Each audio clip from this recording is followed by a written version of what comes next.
Pulun uşağın böyüdülməsinə heç bir əhəmiyyəti yoxdur.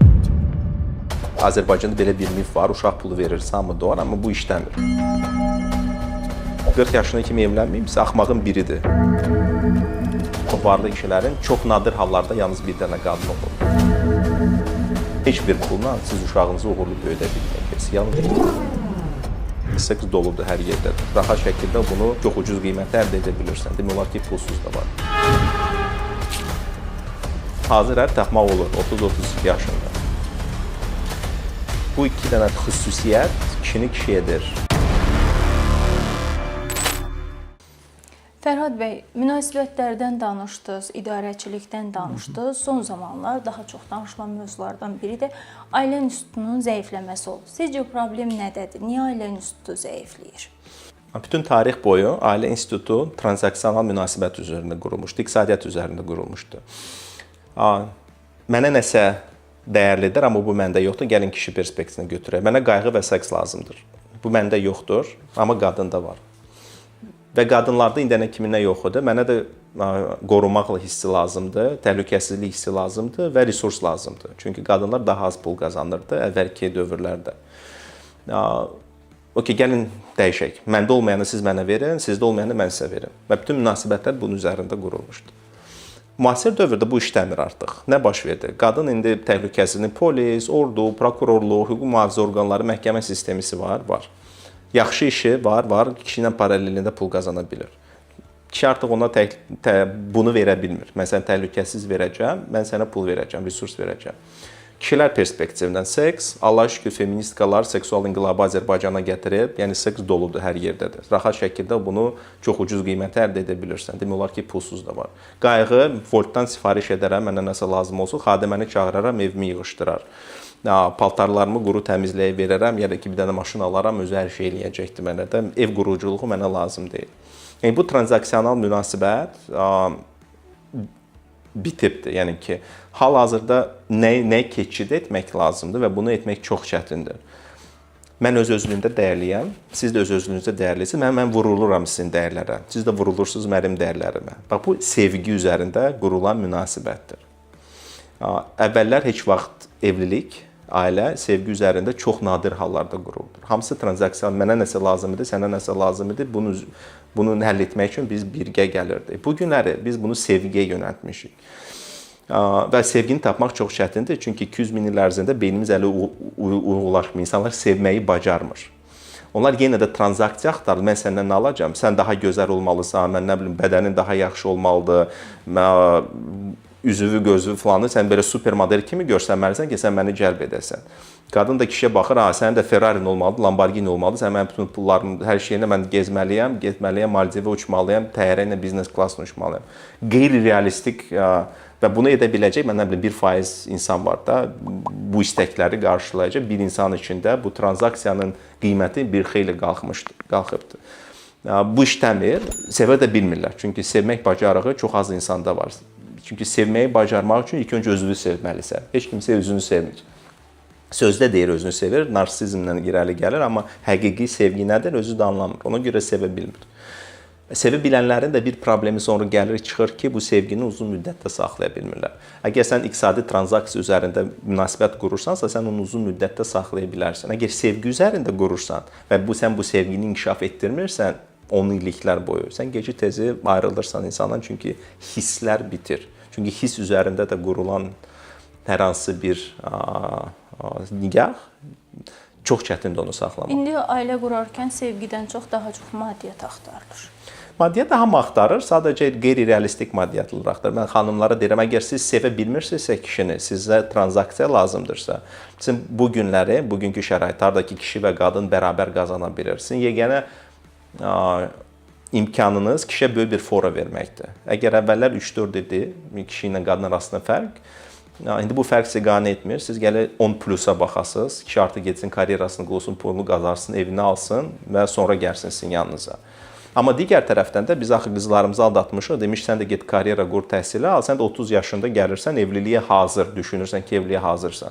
Amma yenə də kişini böyük bir fora verməlisən. İndi 30 yaş, bir var 20-22 yaşında xanım, plus 10 yaş axtarır və 30-32 yaşda uğurlu, ailəcanlı, ailəyə hazır hazır ər mən onlara deyirəm də, hazır ər tapmaq olur 30-32 yaşında.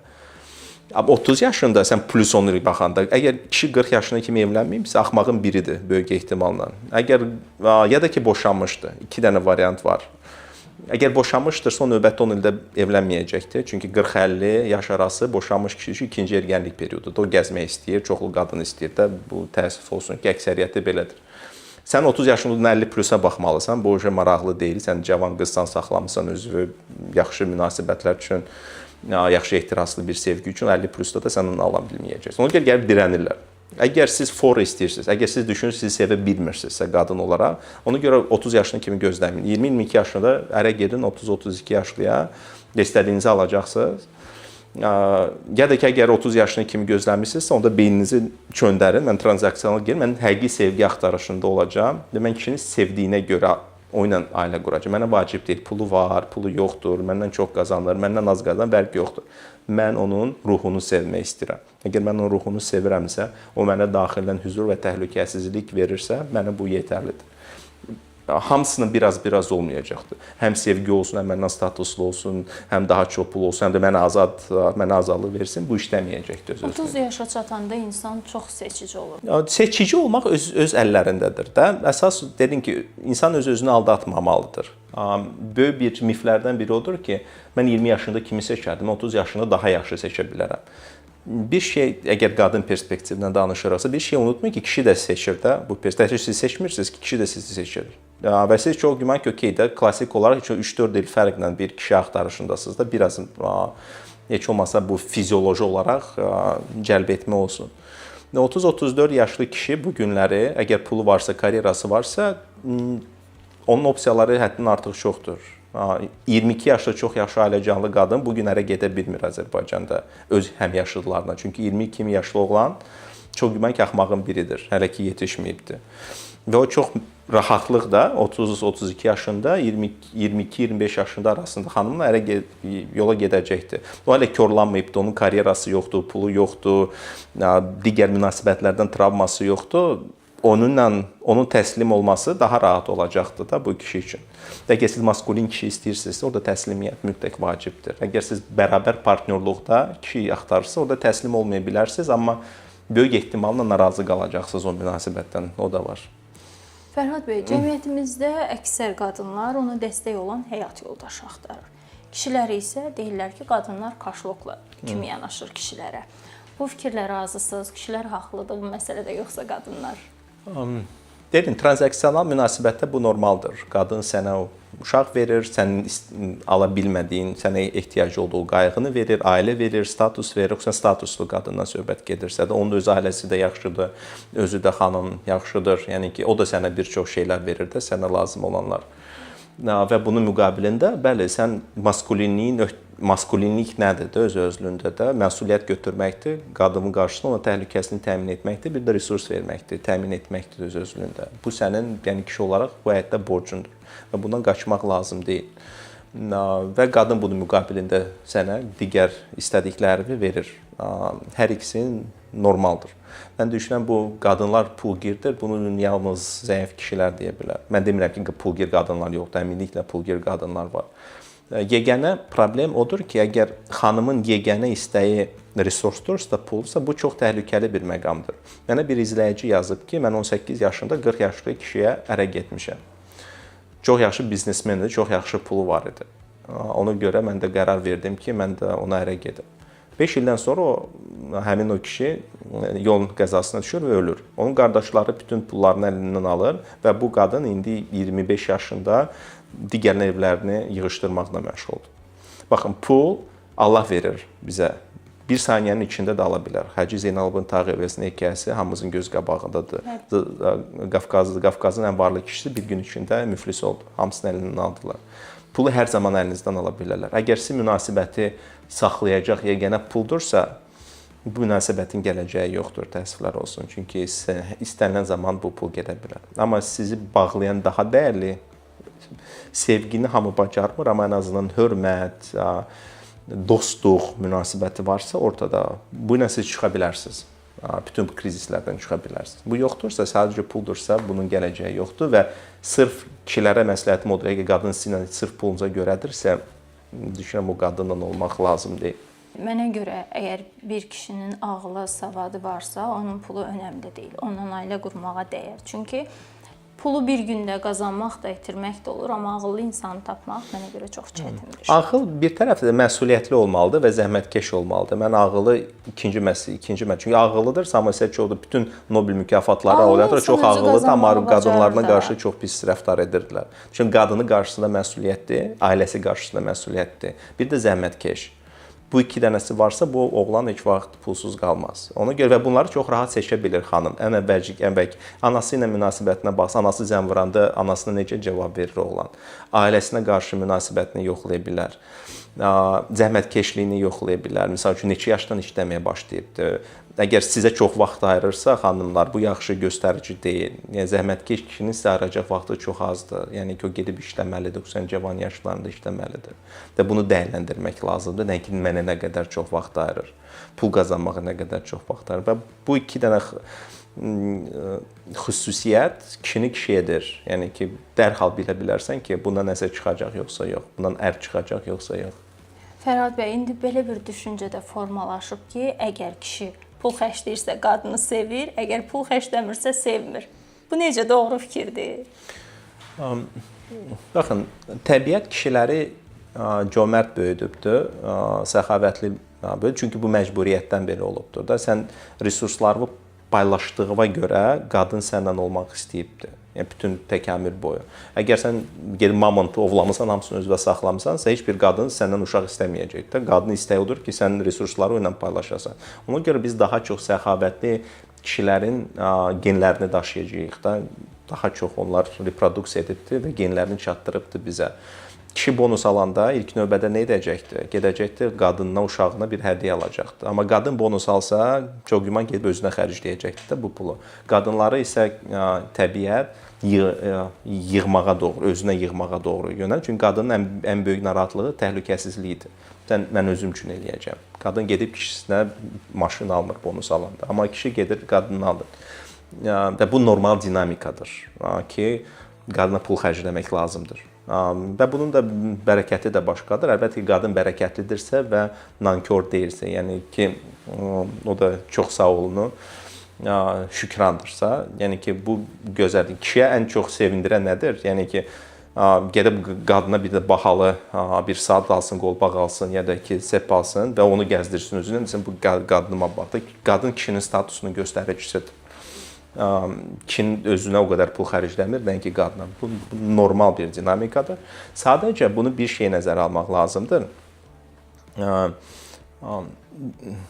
Kimsə müqayisə etməyə çalışır da, gedir öz sevgilisinə, belə də ikinci xanımına ya da eskorta gedir, Range Rover alır, verir, mən nə bilim nə alır, verir. Amma mənim ərim mənə pul xərcləmir. Mən deyirəm, baxın, çox resurslu kişilərin, çox varlı, zəngin kişilərin çox nadir hallarda yalnız bir dənə qadın olur da. Bu təəssüflənəcək bəlkə faktordur. Əgər sən çünki qadına nə vacibdir də münasibətdə ki, layaqlıq niyə görə vacibdir? Mən resurslardan məni ayırmasın. Əgər kişinin milyardları varsa və hər qadının öz Bentley'si var, Range Rover'i var, mənə Sibrizdə evi varsa, çox da narahat deyil. Yəni ki, mənə də bərabər xərcləyir, başqa nə edirsə etsin, məndə də bu okeydir. Yəni ki, bu reallıqdır da. Yox, okey deyil. Yox, reallıqdır, reallıq budur. Varlı insandan boşanan çox qadın tanıyırsınız, öz-özlüyündə, könüllü şəkildə. Bu birdir, amma bu insanlar nə bilim, var dövlətinin 0,1%-ni xərcləyirlər də həmin bu potensial digər qadınlara. Amma sən orta statistik ailəsənsə və kişi qazancın 90%-ni sənə xərcləyirsə, baxmayaraq ki, bu Range Rover-a çatmır, amma o 0,1%-la sənə Range Rover-a, bu 90%-la sənə Range Rover ala bilmir. Amma sən daha dəyərlisən onun üçün, çünki o verə biləcəyinin maksimumunu sənə edir. Mən düşünürəm, bu ilə müqayisə etmək lazımdır. Kişinin potensialı nədir və bu potensialın nə qədərini sənə xərcləyir? Əgər potensialın 1%-ni sənə xərcləyirsən, o düzgün deyil. Amma maksimum sənin üçün hər şey etməyə çalışırsan, bax, bu ilə müqayisə etmək lazımdır, daha düzgündür. Münasibətlərdən və ailədən danışdıq. İndiki cəmiyyətdə bir əsas mövzu da var ki, gənclər, ümumiyyətlə ailələr övlad dünyaya gətirmək istəmir. Bunun səbəbi nədir? Sırf fərd perspektivindən mən düşünürəm uşaqlarda dəyər görmürlər, xüsusən qadınlar. Yəni uşağın dünyaya gətirilməsi sırf qadının seçimidir, nəinki kişinin seçimidir. Kişi hamilə edə bilərsiniz, amma siz gedib bunu abort edə bilərsiniz ya da xüsusi tabletkalar qəbul edərək uşağı doğum edə bilərsiniz. Bir çox araşdırmalar Azərbaycanda belə bir mif var, uşaq pulu verirsə hamı doğar, amma bu işləmir. Yəni ki, Rusiyada verilir, böyük məbləğlər verilir, işləmir, Avropada verilir, işləmir. Qadınlar doğmur orada. Sırf nə var, pulun var. Bu individualistik, egoistik bir fəlsəfə gəldi də biz Avropadan, Qərbdən ki, mən bu gündən yaşayım, yalnız bu günümü düşünüm, nə edirəm növbəti nəsilləri düşünüm. Yəni bunun üzərindən qalib gəlmək çox çətindir. Hər bir uşaq dünyaya çoxlu gətirən cəmiyyətlərin analizinə baxsaq, kim bu günlər uşaq doğur da? Ortodoks yəhudilər, ortodoks xristianlar, müsəlman ölkələri və bir də patriarxal ölkələrdə patriarxal, yəni kişi-qadın qeyri-bərabərlik qalıb, yalnız orada doğulur. Dində aydındır, dində uşaq dəyərdir, ailə dəyərdir və çox uşaqlığı bütün 3 din prinsipcə təbliğ edir. Yəni ki, onların bir missiyası var, vizyonu var. Biz uşağı düzəltməliyik. Patriarxal ölkələrdə də aydındır ki, qadınlar kişilərin dediklərini eləyir. Kişilərə nəslini ötürmək üçün uşaqlar lazım. Onlar biznes qururlar, iş qururlar. Bunu kiməsə ötürməliyəm də. Sırf kişi egosundan çıxış edər. Qadınlar deyirlər ki, mən 4 uşaq istəyirəm. Buyur elə ginən. Qadınlar da onlardan asılı vəziyyətdədir. Elə. Bütün bu normalardan çıxan bir dənə İsraildir. Harda kişi-qadın bərabərliyi var. Məsəl üçün İsraildə xanımlar da belə hərbi xidmətə gedir. Səfərbərliyə qoşulur. Amma orada uşaqların sayı çoxdur. Amma onlarda da bir ideologiya var ki, bizdə 6 milyon yəhudini Almaniya qırıbdır. Biz onları bərpa etməliyik. Bir millət olaraq biz tək qalmışıq, balaca bir daim olaraq düşmənlərin ətrafındayıq. Biz çoxalmalıyıq ki, biz onlara qarşı təzyiq göstərə bilək. Buna görə 3-4 dənə, minimum 3-4 dənə uşaqları var. Bəlkə hətta ortalama səhv etmirəmsə 3,65-də fertility rate, yəni hər 10 qadına 3,36 uşaq düşür. Bizdə 16-17 uşaqdır. Və onlar ideologiya ilə çıxış edirlər. Yəni ki, hər nədirsə, uşaqlar o cəmiyyətlərdə gedir ki, haradakı ideologiya var da, uşağı dəyər görəcək bir ideologiya var. Patriarxal ölkələrdə kişinin istəyidir, dində Allahın istəyidir, İsraildə də missiyadır. Azərbaycanda heç bir missiya yoxdur, heç bir yeni bir ideya, milli ideya yoxdur ki, hansı ki uşaqları bugün cavanlar üçün dəyərli edir. Heç kim üçün lazım deyirlər. Cəmiyyətin necə, iqtisadi göstəricilərin necə, buna təsiri ola bilər? İqtisadi göz çox pis olacaqdır. Yəni ki, bütün iqtisadiyyat insanlar üçün yönəldilibdir. İnsanlar çoxaldıqca istehlak çoxalır, iqtisadiyyat böyüyür. Biz parklar salırıq, metrolar, yeni metro salırıq, yolları genişləndiririk, məktəblər tikirik. Kim üçün? Yəni ki, iqtisadiyyat üçün çox pisdir, amma siz heç bir cavana bugün bunu sübut edə bilməyəcəksiniz ki, iqtisadiyyat üçün bilirsən pisdir, ged uşaq düzəlt də. Yəni ki, bu zəif arqumentdir. Mən ona görə onu çox fokuslamıram. İnsanın əksəriyyətində dövlətçilik düşüncəsi yoxdur, burundan uzaq görmək bacarığı yoxdur. Ona görə bu arqumenti ki, bu dövlət üçün pisdir, sabah pensiya verə bilməyəcək sizə, nə bilim, metrolar boş qalacaq, bütün bu binalar boş qalacaq, məktəblər boş qalacaq, onların vecinə də deyil də. Mən bugün həyatımı yaşayıram, bu sizin probleminizdir, gedin özünüz həll edin. Mənə sizin metro lazım deyil. Bəlkə bugünkü gün elə həmin həyat valideynlər üçün çətin olduğuna görə, məsələn, indi iş yükü çoxdur, valideynin vaxtı yoxdur, uşaqla məşğul ola bilmirlər. Məsələn, özlərini idarə edə bilmirlər, onlar uşağını da nəsə istəsin, alsın. Tutaq ki, bir uşağın böyüməsi üçün nə qədər pul lazımdır? Müxtəlif insanlara müxtəlif şeylər lazım. Bir də pul idarə olmasına gəlirik də. Baxın, mən sizə öz ailəmin nümunəsini verirəm. Və bir də digər bir tanışları var, onların ailəsi nümunəsini verin. Həmin orada ata-ana hardasa ortalama 750 manat pul qazanırdılar. Yəni ki, bu Azərbaycan üçün median əmək haqqıdır da və 2 dənə qızları vardı. Bu 2 dənə qız indi Nyu-Yorkda oxuyur. Hər ikisi dövlət hesabına ora daxil olublar. Mənim uşaqlarım, mən hər il, hər 3 uşağı 100.000 manat pul xərcləyirəm. Onların özəl məktəblərinə, yeməklərinə, müəllimlərinə. Heç biri nə dövlət hesabına, nə öz başına heç bir universitetə daxil ola bilməyibdir. Yəni ki, pulun uşağın böyüdülməsinə heç bir əhəmiyyəti yoxdur. Burada 1500 manatlıq büdcə ilə bütün ailə büdcəsi, bura yemək falan da daxildir, aylıq. Burada da mənim nə qədər düşürdü? 25.000 manatlıq büdcə ilə də 100 yox, 10-19 min manatlıq büdcə ilə, təkcə təhsil büdcəsi ilə heç nəyə nail ola bilməmişəm. Uşaqlar o vaxtları yaxşı böyür, nə vaxt ki, valideynlər onlarla məşğul olur. Yəni ki, bunu birmənalı şəkildə hamı bilməlidir. Heç bir pulla siz uşağınızı uğurlu böyüdə bilməyəcəksiniz. Yalnız öz zəhmətinizlə siz uşaqları böyüdə biləcəksiniz. Bu iqtisadi qanunlara uyğun gəlmir. Çünki iqtisadiyyat deyir ki, sən daha yaxşı müəllim tuta bilərsən ona, işləmir. 3 dənə uşağım üzərində yoxlamışam, digər bir çox ailələri araşdırmışam.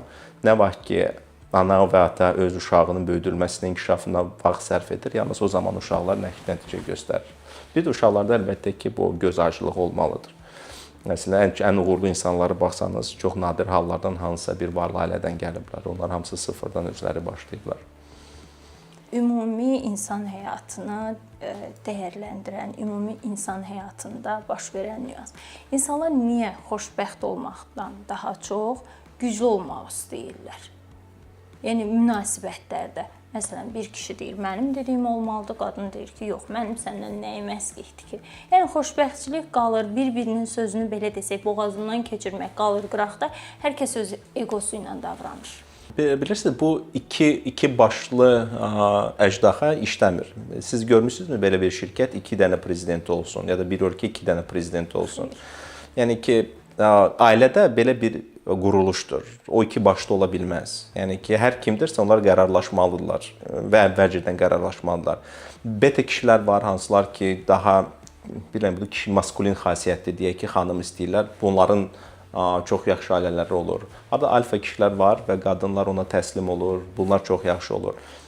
Hər ikisi də alfa olan çox nadir ailələr nəsə uğura gətirib çıxarırlar. Bilirəm, Devil Wears Prada filminə baxmısınızmı? Şeytan Prada geyinir. İndi kinoteatrlarda ikinci hissəsidir, amma birinci hissəsində baxa bilərsiniz. Orada çox yaxşı belə bir maraqlı moment var. Orada baş qəhrəman Meryl Streep'dir də, səhv etmirəmsə oynayır. Böyük bir moda jurnalının redaktorudur və çox güclü qadındır. Yəni ki də bildiyiniz alfadır da işində. Hamı ondan qorxur, o girəndə hamı titrəyir sadəcə olaraq. Lakin sonra bir epizod var, o evinə qayıdır və əri ilə bir kommunikasiya olur. Və əri onu ağladır. Yəni ki, özünə o qədər güclü bir ərnədir ki, orada dediyinə, hər bir dediyini qəbul edir. Və onun katibəsi, onun fərdi köməkçisi bunu görəndə şokda olur ki, necə bu qadın bu ərin yanında belə təslim olubdu, balaca bir qız olubdu da. Bax budur, sən nə qədər güclü olursan ol, digər tərəflərdə evdə dinamikanı saxlamaq lazımdır. Heç bir şirkətin 2 prezidenti, 2 direktoru ola bilməz. Eyni olaraq heç bir ailənin 2 dənə direktor ola bilməz, 2 dənə lokomotiv ola bilməz. Mən həmişə ailəni bir ralli maşını kimi təsvir edirəm. Bir dənə pilot var rulun arxasında və yanında da navigator xəritə ilə sən düzgün yolu göstərən bir yoldaş var. Bax budur ailə modeli. Hər ikisində rul versə, yəni ki bu ralli heç vaxt uda bilməyəcəksən. Sən bu yarışı heç vaxt uda bilməyəcək. Hər ikisində rul olsa əlində. Biri ora çəkəcəkdir, biri bura çəkəcəkdir. Biri mütləq sürür, qərar qəbul edir və bu qərarların nəticəsini, öhdəliyini daşıyır, məsuliyyətini daşıyır. Digəri isə ona yol göstərir. Bax, daha qısa yol var. Bəlkə ora gedəsən, bəlkə ora gedəsən. Bax ki, orada təhlükə var, sən görmürsən, yolun fokusun burdadır. Amma mən görürəm, xəbərin olsun. Bax, ailə münasibəti budur. Və mən demirəm ki, məhz pilot kişi olmalıdır. Belə ailələr tanıyıram ki, orada pilot qadındır və bu da okeydir. Sadəcə anlayın ki, 2 dənə ralli pilotu olmur bir maşının içində. Sonda gənclərə seçim üçün hansı meyarlar verərdiniz ki, onlar düzgün istiqamətlənsin? Hansı mövzuda? Pul, münasibət? Həm pul, həm münasibət.